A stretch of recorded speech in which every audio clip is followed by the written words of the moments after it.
Hi, my name is Michael Killen. I'm the co-creator of Downward Dog, and you're watching Mr. Media.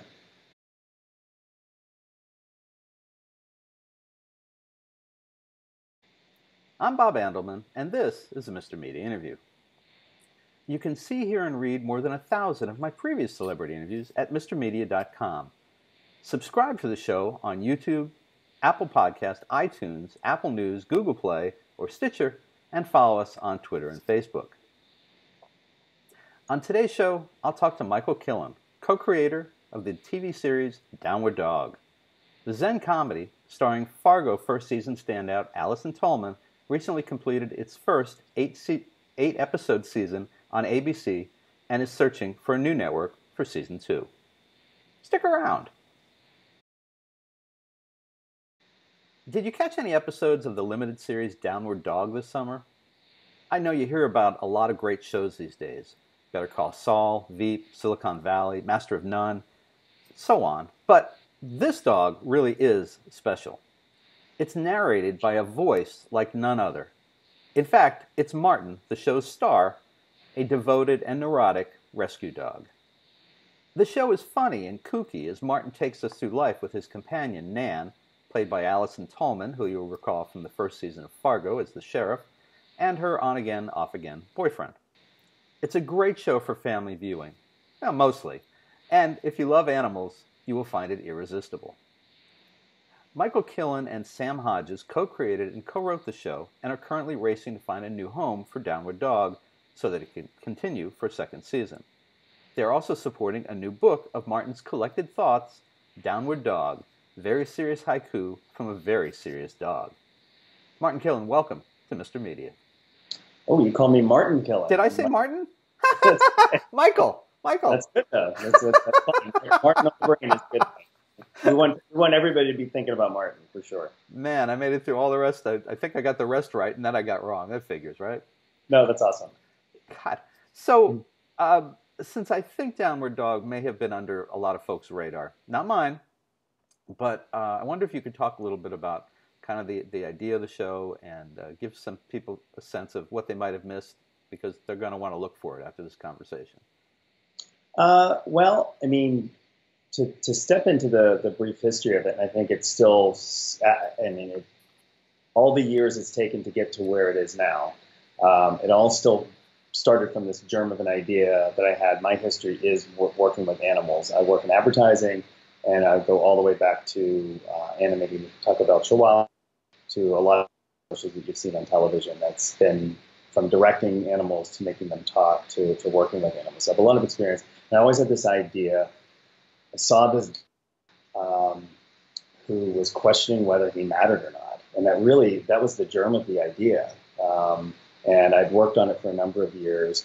Unsuccessfully, it was gone different directions. And probably Sam Hodges, who worked at Animal with me, he and I sat down and talked. And he was the last person in the world to like the talking dog genre, we'll call it. He thought it was an awful, but that's what I was, because his coming from the direction where he came from and where I was coming from, we're able to put together what is a very fresh look on what you would traditionally see as talking animals. And that went through many, many stages up to where we are now. I don't know if I even came close to answering your question, but I got to that point there. Well, that's a good lead up to, yeah. And then has the show always been, well, the show is about Martin, basically. Martin narrates the show. Martin lives with Nan. And the concept is we're finding out about life from a dog's view, right? Well, that was what the great opportunity. Again, when you start with the web series that's still available on Vimeo, actually, you can look up Downward Dog, the web series, and it's 7 episodes, total viewing of about 10 minutes. But there is an emotional arc in there, and I think that's what surprised people, that this dog was able to take you through his perspective on life, and then by the end you end up feeling a lot for him. And that Martin's point of view, being below the table, as we call it, through the rest of the world, and in places, and when nobody else is around too. That was like a really great opportunity as writers to basically put a surveillance camera in the world of somebody's life as a single person through the eyes of the dog. But Martin's ultimately an unreliable narrator of it, incredibly selfish, self-focused, and really all his needs are what comes first. And that's where you have the clash in the humor. That's where we found that was most fertile for the humor. You mean Martin is he's very selfish and self-involved? Like if he had a puppy come over and maybe he didn't like the puppy and maybe somehow the puppy wound up at the bottom of a flight of stairs.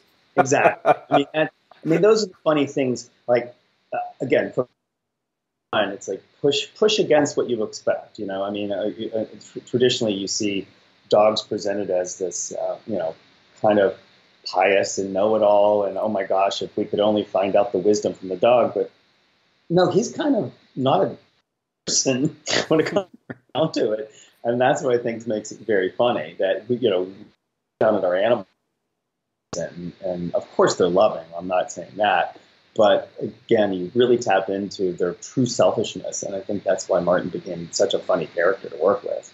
Well, I was going to ask you this later, but since I just mentioned the puppy a moment, let me ask you: what were some of your favorite moments from the ABC edition of the series?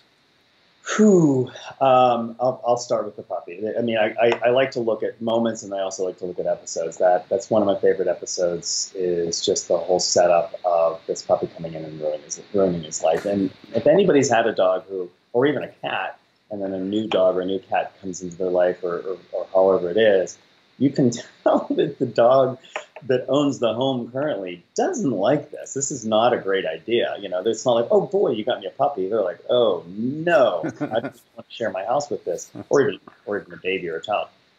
So I think that the whole premise of that episode was very funny, and I love that it was executed almost like a horror film in some ways. And anybody hasn't seen this, they have no idea what I'm talking about. It's a really fun moment.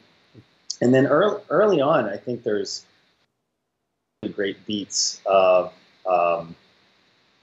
again, if you're watching it for the first time, you get to episode 3 where Martin falls in love with the boss, who you don't, if you've seen, talking about, and played by Barry Rothbart, who's just an amazing actor. He comes from the stand-up comedy world, but his abilities, his just the way he moves physically on screen, his eyes, his acting, just was really, really, really intrigued by that. And it was what a fun episode to watch Barry play off of a dog, and they have quote emotional affair. And there's some dream sequences in there, which I love. And this comes from the DNA of us putting the web series together. When you have a main character who doesn't have thumbs, who really can't move the plot lines along in any traditional manner. Right. He can't move the plot lines along through conversation. He only can move them along in voiceover and visible action. But what we added to that for sure, again back to the web series, is recollection and dream sequences. And so there's in episode 3 with the love affair with Kevin, there's a couple dream sequences in there that I really, really love. I'll finish this up too, and then the final episode, and you stick through it. Episode 8, it's challenging to call that a comedy to some degree because the emotional storylines and really heavy episode. But then there's little brief moments of comedy within that episode that I just think, in the landscape of it all, are just so fun. And you had mentioned before we got on the call, even being in a Halloween costume at the beginning of that episode. It just killed me. He's in I'll give it away. Nan dresses up Martin, the dog, as a pirate. And suddenly the sight of him as this pirate, it just had us falling down. We just froze we froze the screen. I had to take screenshots of it. I shared it all over social media. I had a lot of people going, "What in the world are you watching?" It was just so funny. The image of him as a pirate. Well, and I feel like we earned that previous episodes that had we started episode 1 by putting our dog in a costume, I think people would have been like, "Wait, you guys are being too goofy out of the gate." But I think he's gone through such a serious journey through all those other episodes that we begin, which is our most serious episode, with him in his costume. I think it was a really nice moment for it.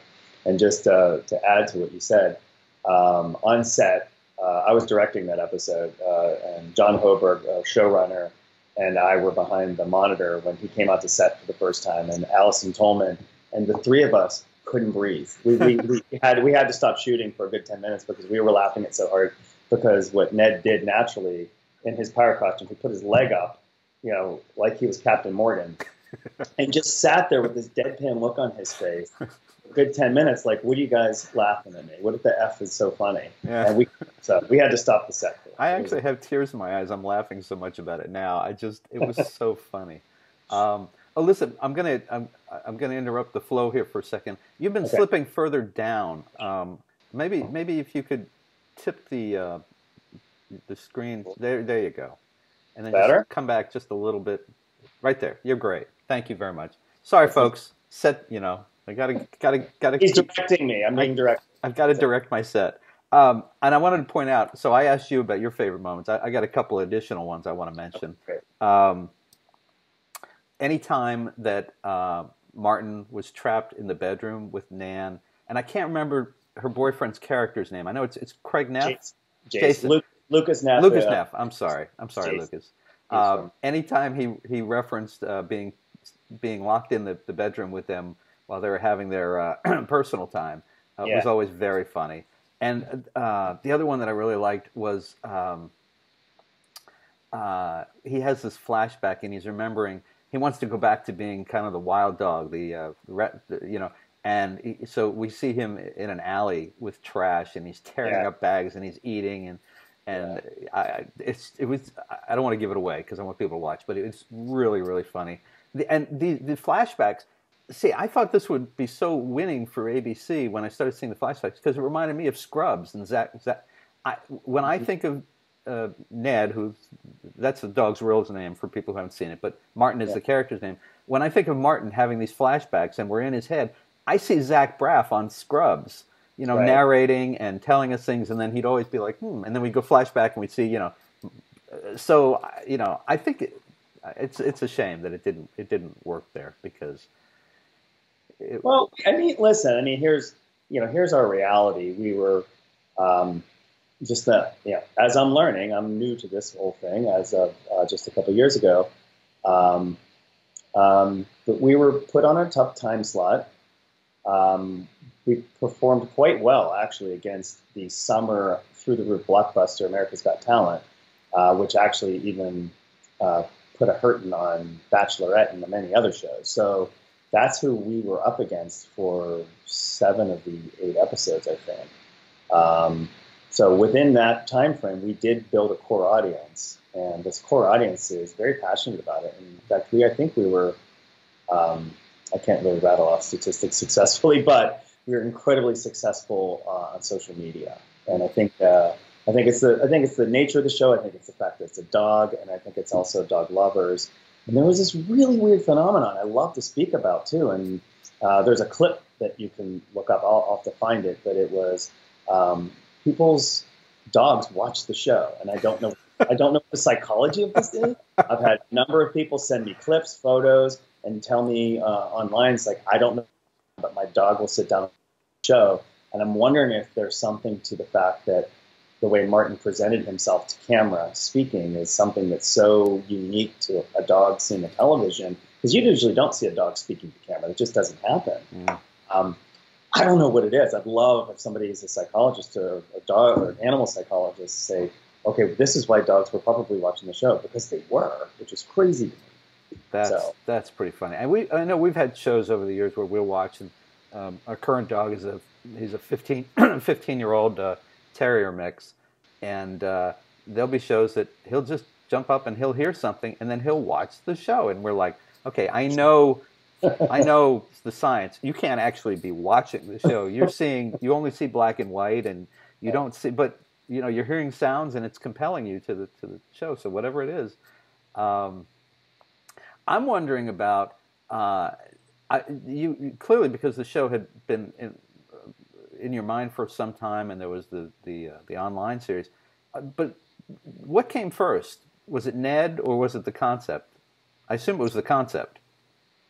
Oh, when you say Ned, you mean Ned the Ned dog, the dog, yeah. or Martin the character? Uh, well, yeah. You had Martin the character in mind before you met Ned the dog. I'm assuming. Sure. Yeah, absolutely. Yeah, okay. Because it rolled pre-web series. Um, the the dog we used in the web series is my brother-in-law's untrained 14-year-old mutt. And that's what made it so compelling, was this very gray-faced dog who was in the latter part of his life and just trying to figure things out. So was in mind, and then Sadie was her name. Sadie, we, a little Easter egg. Sadie's in the pilot in the dog training scene. You'll see her with Rachel, who is also in the web series. So the two leads from the web series show up in the pilot in the dog training scene. So it's a little Easter egg there. Got it. And Sadie passed away not long after we shot the pilot. So she was obviously too old to continue with this series. So we cast Ned, and we looked at dogs from shelters. I mean, maybe this isn't what you asked, but I'm going off on it now. But we cast a wide net across the country at shelters and looked for. Well, unfortunately, we were kind of looking for Sadie at first because we really were in love with what she did in front of the camera, and it took us a while to break from in our minds, and because we saw an image of Ned in his shelter early on. He's so pretty. His eyes are so amazing that at first we felt like, well, here we have this beautiful rugged dog from our web series and who just has all this pretty quality. And then we have this Hollywood-looking gorgeous dog. We're like, we can't do that. That's such a Hollywood thing to do. So after we went through and saw a bunch of different dogs, we finally said, oh my God, we can't deny this dog's eyes. There's something so soulful about him. We were able to walk away from our pre-existing idea, and we're really thankful for it because he reaches through the lens and because we'd light a frame with a stuffed animal, and we'd all be kind of like, the frame's okay, it's okay, it's okay. If you look on my Twitter account, I think I put up a bunch of images of the stuffed animal. And then Ned slid into the shot, and everybody, the DP, everybody's like, oh my God. Yeah, so he would beautify every frame. So Ned literally was a rescue dog found in a shelter. I mean, he wasn't. Sure. Okay. And where is Ned now? Oh, Ned's, I'm referencing things that you might have to find. There's a beautiful video that was shot of what Ned is doing out in a farm in Portland where the trainer lives with a bunch of dogs and cats, and they shot just sort of a day in the life. It was for promotional reasons, but it was also just to kind of see how he lives his life off set.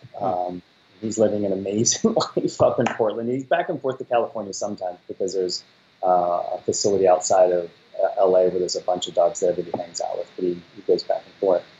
But no, he was actually, I want to say, Mississippi. He was originally in a shelter in Mississippi, and I guess he had a lot of health issues, so he was transferred. There's an article about this. He transferred up to Chicago. Pause is the name of the facility. Really took great care of him. And when we cast him, it's so funny to use that word. When we cast him, he only had a good 2 months from shelter to set for the pilot. And Nicole Hanley, the trainer of him, she just spent a lot of time, and this is why Sam and I hired Nicole to begin with, is their training techniques are support and love and all these wonderful things, and they were able to get Ned confident enough to be in front of camera we shot for 7 days. He was probably on set for 5 of those. He did a wonderful job. Luckily, the first episode was about him not connecting. The first early stages of the training is he connects to the trainer first. So at that point, he connected to Nicole. They have to connect to Allison. We didn't have a lot of scenes where they were totally connected. by the time we were 8 months later shooting the series, he was a much more confident dog, acted incredibly well with Allison and Lucas and whoever else he would be with. He's a remarkable dog. Wow. Yeah, it's a great dog.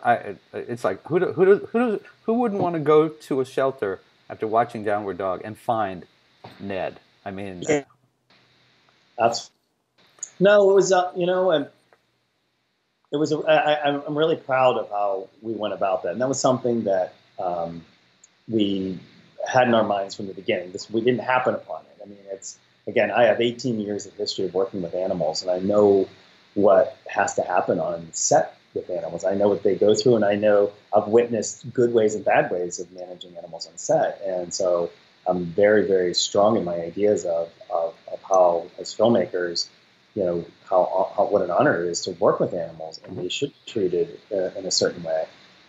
So when you saw this beautiful little dog, I said, you're going to be treated well, buddy, and I knew that. We knew that he was treated very, very well. And tell me about Allison and Lucas, and casting them as the leads. Allison, hopefully people know the first season of Fargo. She is who's this woman? I mean, she's the sheriff. She's just absolutely a standout on that show, and just you never knew week to week, and she always just shone in that show.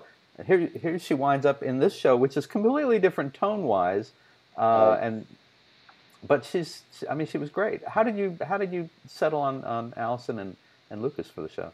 I'll definitely go through that, and then also Kirby Hal Baptiste and Barry Rothbard. So I'll get into that also. But I'll start with Lucas first, because we were in casting sessions for those two roles immediately. Those were the most people we saw. We saw Lucas really early on. I swear he was in the morning of our first day of casting, and I've cast commercials after commercials, but I've never cast a TV series until this. And it's like, oh, he's so good. But it's tough when you're the first day, the first morning, maybe the fourth person we saw. It's really hard to say that's him. So he kept staying on our list, and part of the process is you end up with a list of 3 or 4 that ultimately do chemistry tests at ABC. They have a little room that they'll shoot, and you put the actors against to feel what the screen, and then ABC gets to weigh in on how they feel about the casting. It was a really interesting process because there's so many shows out there, and good actors go fast. So we were to the point of we better be careful we don't lose Lucas, because he's that good of an actor, that we got afraid that he might get plucked to it, because all these other pilots were starting to show up, and we hadn't locked him in. So ultimately, when it came down to the 3 actors, Lucas won. So that's kind of his story. Now Allison's a different story because of her success from Fargo. Little education here that I also got recently. She's offer only, so you don't audition her. So actors that have some reputation to them, which Lucas did, because he came off of Raising Hope. I don't want to diminish what he did too, because he came off of Raising Hope and he had a huge following. He wanted to come in and audition, and so, but Allison, from her recent success, she got a lot of offers. So we all talked about it, and had to be approved by the network and studios and everybody. It's like, as a team, are we interested in Allison Tolman as a lead? And we all thought we'd be, especially ABC was thrilled to get Allison on their network after her success with Fargo. And we met up with her, Sam and myself and a couple other people, and we sat down and talked about it. And just like everybody else, at first, you can see her and other talk about, like, am I really going to go from Fargo to a talking dog show? Right, yeah. Awful. I'm glad you said that. I didn't want to come out of my mouth, but I was thinking that, Oh, she's like, what am I doing? That's career suicide. But yeah, she said it a lot. But she said after reading the script, because the pilot was already at least first draft or multiple draft written, it went through some changes, but And we had the web series to show tonally how we're going to approach this. And she goes, "Holy shit, this is going to be good." And so we sat and talked for a little bit, and we really wanted her, and she was willing to put herself into this. And for her, which was really cool, was to jump from. I mean, that was definitely a big role in Fargo, but this was the lead. I mean, she's carrying the show, right? You know, and I'll go on this for just another minute or two. For me, because I got to direct the pilot and three of the other, so I did four of the 8 episodes I directed. So I got to direct Allison, and she's heard me say this multiple times, but she comes to set so prepared, so understanding of where she's going to be emotionally from comedy to drama. We were so very lucky to have somebody that can run that balance, because our show is an odd show. It's not a straight comedy and it's not a straight drama. So there's a real balance of when we're in comedy and when we're in drama. And she was amazing, absolutely amazing. She's such a grounding force for everybody. And I can't say enough about working with her on that. And that rippled to everybody else too. Kirby Hal-Baptiste comes from traditional comedy too, and so does Barry. But watching guys in the same arena and balance these emotional moments with comedy, and that's why I think if you haven't seen the show, and if the show never appears anywhere else again, watch this and watch the show with this in mind. Yes, there's a talking dog, but watch these 4 actors work and watch them move within and out of comedy and drama, and I think you're just going to fall in love with them. I agree. And the thing about the show is it's a great show. If you're somebody who likes to binge shows, it's a great show to line up those 8 episodes and just watch it start to finish, because it starts a little bit slow with the first episode, because you could tell that the audience is getting the hang of it, but also it seemed like the actors and even the dog were still getting the hang of it. Sure, but 2 or 3 episodes in, suddenly it's clicking, and boy, by the end, it's just, oh my God, it's a great show. Which is, I mean, I wish that Netflix or Amazon or Hulu would pick it up, because it would be natural there to see a second season of 8 to 10 or 13, whatever you can get, and have them all drop at the same time, so you can sit through and watch them all. It's that kind of thing. Tell me about your partner in this, Sam Hodges, is the voice of Martin. Why Sam? I mean, the voice is great. I'm just curious. When I realized that, it was like, really? Is that a budget issue, or is that just Sam just seemed to be the right one? It was really naturally. It winds again to a little bit of the history of being in this end of the business. From commercials I had worked on, an editor, a producer, a director for the voice, or does it, let's just say, in the edit. And it's amazing how often the non-actor's voice ends up being more authentic when it's played up against a live-action animal. So I've had a long history of watching this take place. So when we were doing the web series, I didn't really want to reach out to an actor.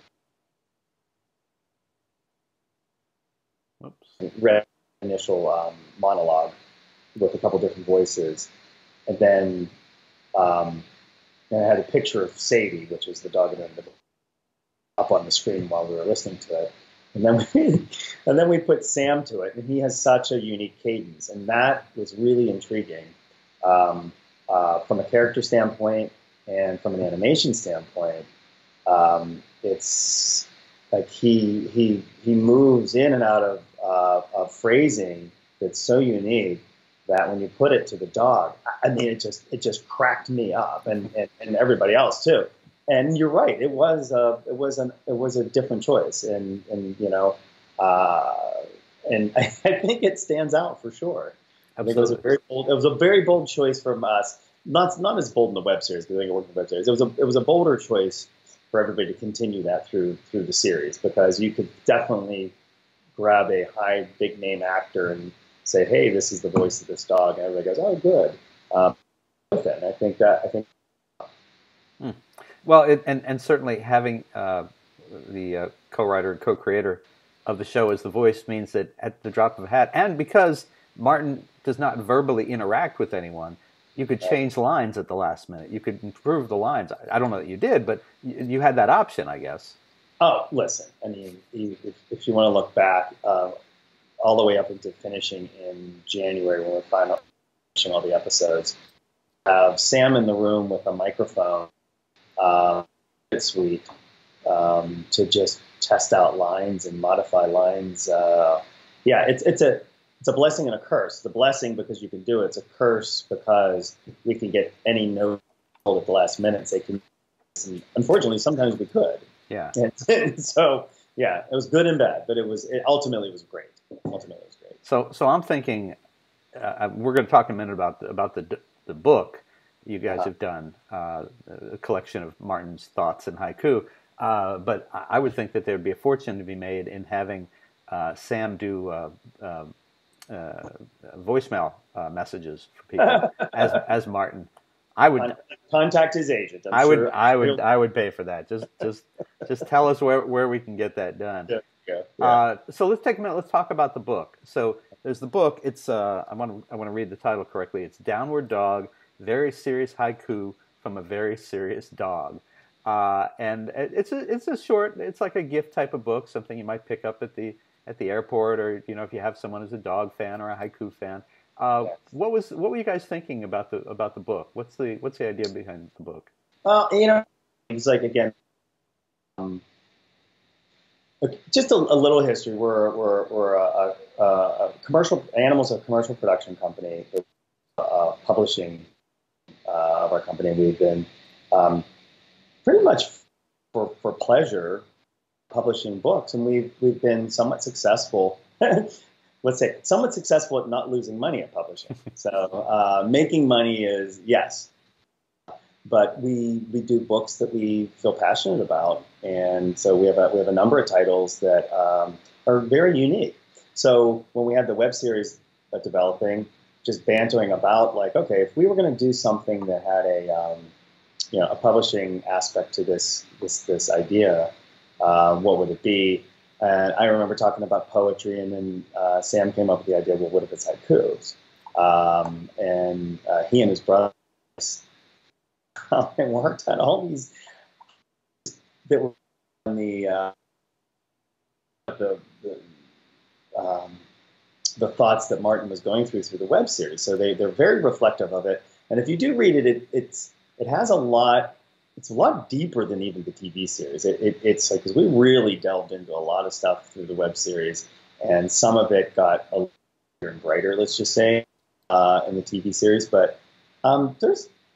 When you put serious in the title, it's pretty serious. It's a tongue-in-cheek book, but not that. It is, he's dealing with some incredibly serious subject matter about, how he feels about life and death and love and loneliness. And I mean, read into these. I mean, they're really fun, dark, interesting haikus. I have one in particular I wanted to share because I read it and it just.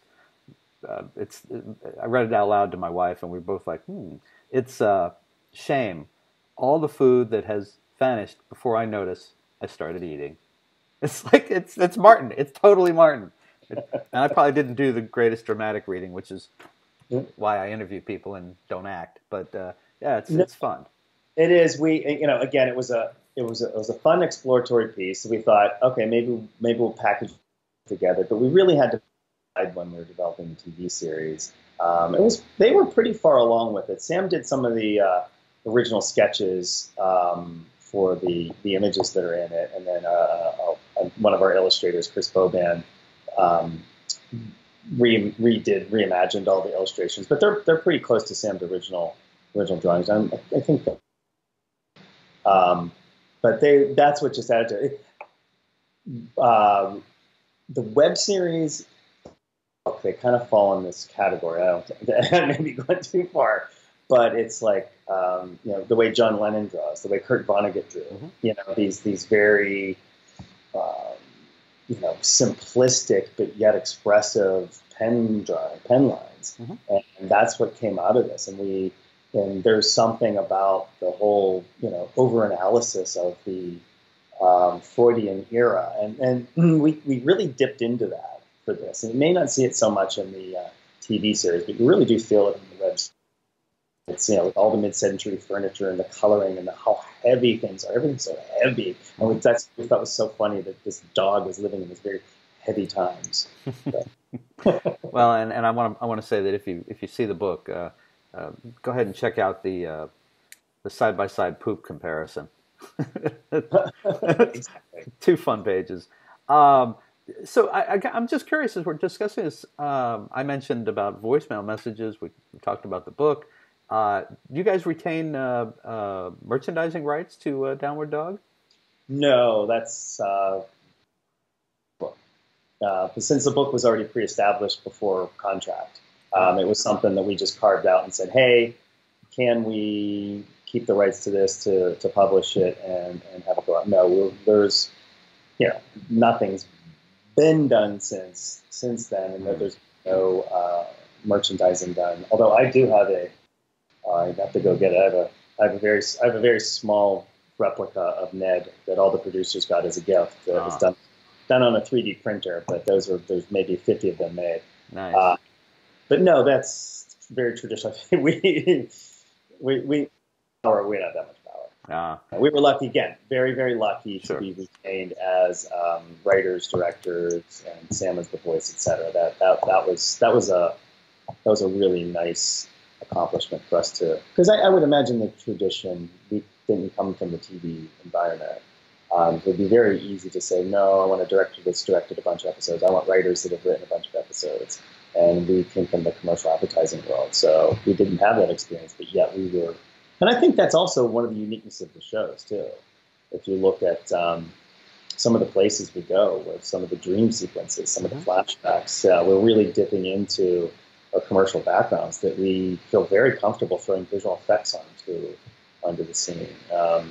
Our episode number 2 had 95 effect shots, and I can't imagine that there's any network comedies that have 95 effect shots in one 22-minute period of time. So I think we went to a really different place. Well, and without giving away too much of the studio magic of a talking dog, how much of Martin's shots are, like when he's looking at us and he's talking, was Martin just happy to just sit there, or did you have to do some CGI magic a lot? Or if you don't want to tell me, that's okay too. No, actually it's really easy to. I love I can talk about this. Has been animals technique with animals, whether it's dogs, seals, fish, etc. That using as much of the live animal as possible, and that's where the realism is. I think CG is amazing. CG can do so many amazing things, but there's still a little bit of a divide of what's really on camera and what is synthetic. And our goal from casting to putting the dog in front of camera to editing is get what the dog gives you. Put what the dog's emotional eyes, his movements. That's the goal. And so the CG part, the pieces that come in later, are as subtle and simple as possible. I mean, I think we've been criticized and praised for the technique, because some people say it's too subtle, some people say it's too much, so but then other people say, wow, it's amazing. And so we've got mixed reviews on that sometimes, but for the most part positive, because hopefully within a few minutes of watching, which I know is the truth, you think of him as a character. And I'm not sure there's a lot of examples out there that you can really feel the emotional core of that dog by the way we presented them. His jaw does not open to speak like Mr. Ed's did, which is Right. good. It shouldn't. I mean, that was a little crazy. So I wanted to mention, I was thinking about shows, entertainment, let's say, in this genre. Mr. Ed, of course, the talking horse. There was the Cats and Dogs, the original movie in the series, where Alec Baldwin and Tobey Maguire are the voices, I believe. And then in books, if you haven't seen this, maybe you have other people.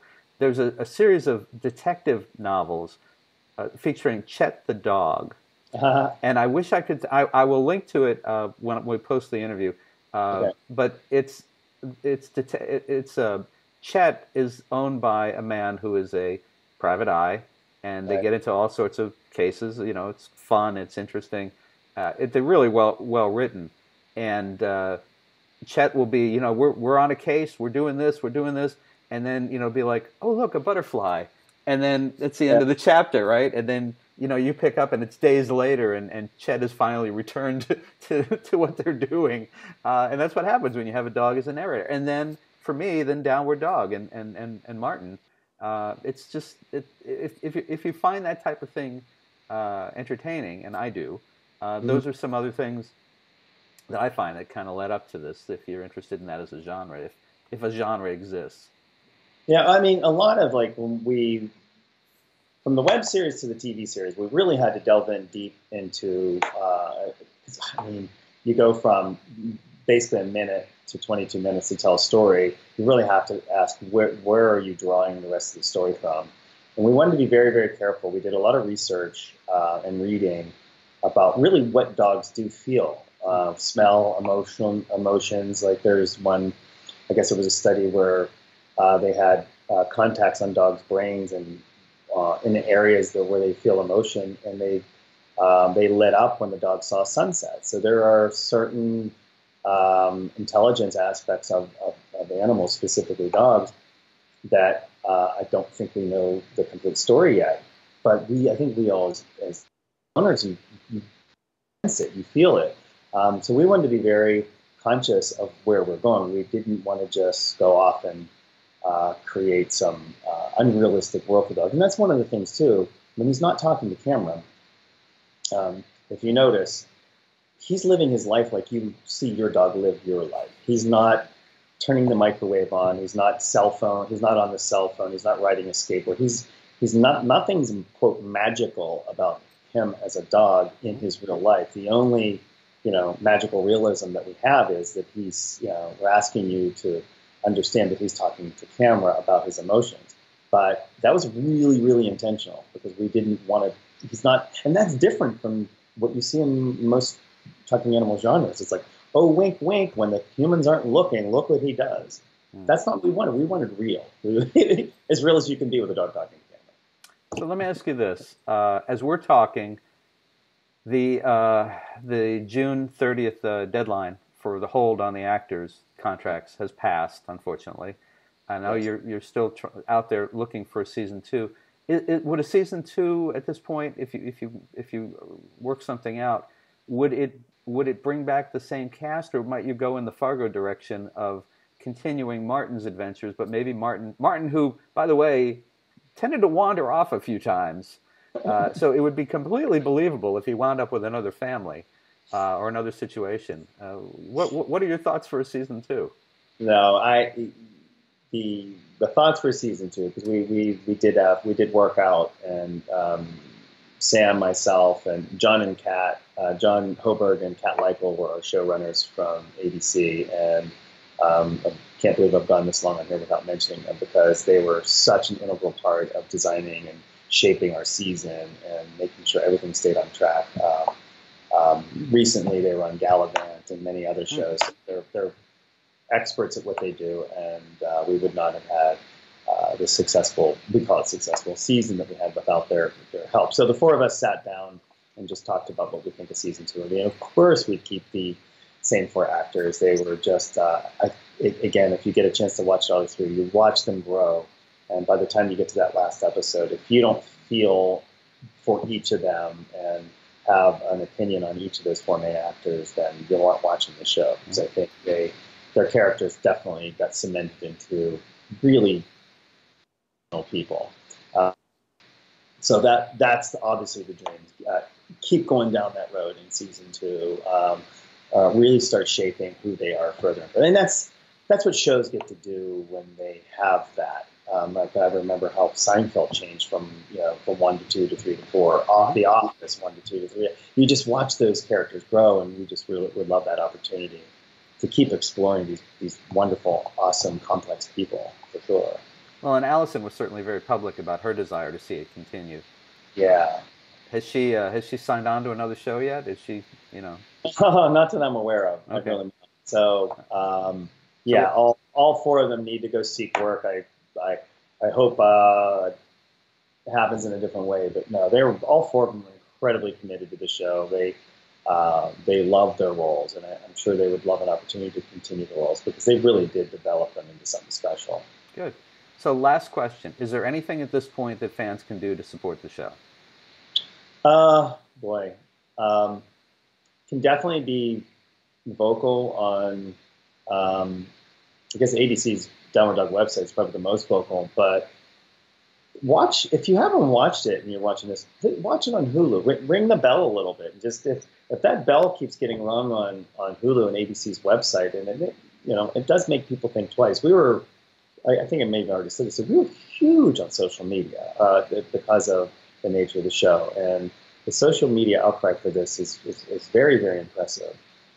It was tough at 8 o'clock on a summer night for people to be present. That was the most important thing, was to watch it live. As I learned, we're not Netflix, we're not Hulu, we're not HBO. They don't know about the live.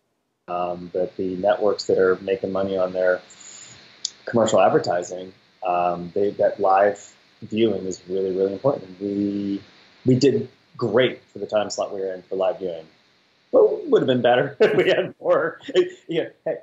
Had people not watched other shows that night and watched a little more of us, we might be having a little easier pathway right now. But I think the thing we did though was we did create a show that doesn't necessarily feel like a network show. So people's viewing habits weren't viewer. They were HBO, Showtime, Amazon, Netflix viewer. Mm-hmm. So they were more casual about showing up a week later and watching it. Well, look, folks, if you've seen the show, go back and watch it again. ABC On Demand. Go to Hulu, watch it there. You just watch all 8 episodes back to back. It's just so much fun. You really you get a great sense of it that way. Look for some of the moments that Michael and I have mentioned here, whether it's the trash or outfit. Yeah, or bonding. When you talked about the dog bonding with Nan's boss, what you left out, of course, is that the boss was scared to death of dogs, right. And it was just that's what really made it, was that suddenly he discovered that not all dogs, were evil. So go and watch the show again, and then check out this book, Downward Dog: Very Serious Haiku from a Very Serious Dog. It's a short book, won't take you very long. It's the kind of thing you want to go back and then think about it and read it again. And you can get that in great bookstores everywhere, or you can order it right now at a great price at mrmedia.com, mrmedia.com. If you are watching the video on mrmedia.com, just below the video, probably right over there, you'll see the cover of the book. You can click on it right now, take it to Amazon. You can order it. You can have it maybe by the end of the day, depending on how close an Amazon warehouse is to your house. Get it that way. But either way, get the book, watch the show. Is there a website either for the show or for your production company you want to send people to, make them aware of? Sure. Go to animalstudio.com is the commercial production. Also some of our feature and television work too, you can access for that. And then animalmediagroup.com for publishing. Okay. And I assume that the production companies, Twitter and Facebook, are you yes. up there as well? Yes, we're definitely up there. Animal Media Group. Sorry, yeah, Animal Media Group's up there, and Animal Studio. Okay, great. Well, Michael, I know we wound up talking about this longer than you probably thought we would, but I love the show. I want more people to see it, and thank you very much for joining us on Mr. Media today. Thank you. I really appreciate your enthusiasm. I really, really do. Thank you.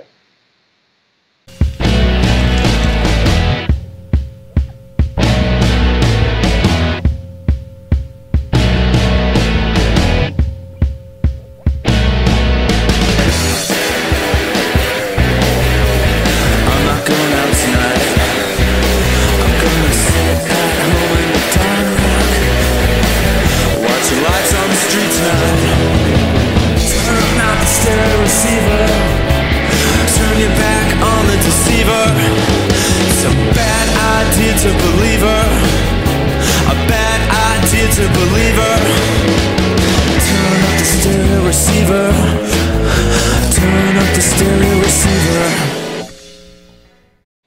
Intermedia is recorded live before a studio audience of mutts who all seem to have found their inner narrator at the same moment and are driving me crazy with their, like insight and stuff. In the new media capital of the world, St. Petersburg, Florida.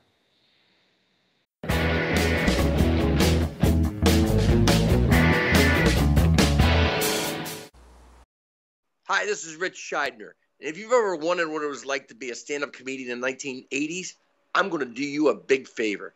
Instead of billions of dollars for a time machine, you can just spend $24.95 and buy my new book, Kicking Through the Ashes, My Life as a Stand-Up in the 1980s Comedy Boom. It will save you money and give you thrills. It will take you there. Go to my website, richscheidner.com, go to amazon.com, and buy this book.